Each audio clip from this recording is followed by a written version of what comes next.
We've heard them all of our life.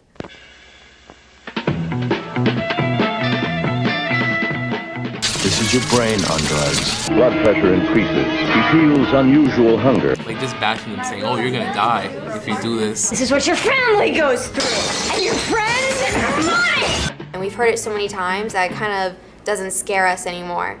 So every time you use it, you risk dying. It isn't worth it. So we kind of just like block it out. They go in and, tell kids, hey, if you're drinking, you're gonna get in a car accident, you're gonna die. If you smoke, you're gonna get cancer. But we're just kind of changing around. We're doing this thing called social norming in the schools. And what that is we're basically using a positive approach to prevention.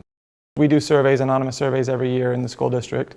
And we find out how many kids are actually using. And then we actually ask the kids how many people they think are using. And the perceptions that kids are using are much, much higher than the actual statistics. So kids will say, man, I think 90% of the kids in Lee County are smoking, when in actuality it's something more like 16%. So their perceptions are way off. So we try to address that in the PSAs. I mean, kids want to be popular, they want to fit in, they want to do what's cool. So if you show them that it's not popular, they're going to want to do what's popular, which is not using.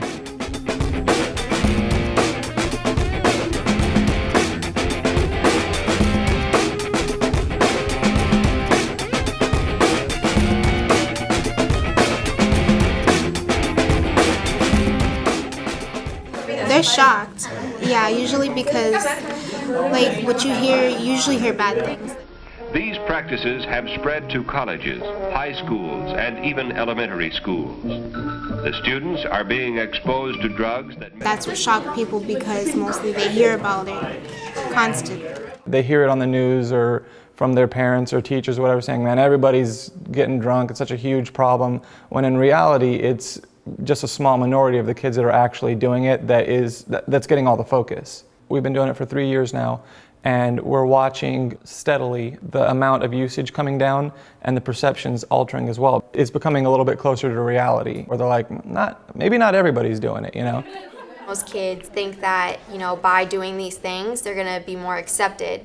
And they don't realize that it's not cool, that the majority of kids don't like it. Having kids hear what the reality really is towards like what we see as acceptance, I think that's a lot more effective, and I think that it'll work a lot better than just telling kids you're gonna get a black lung.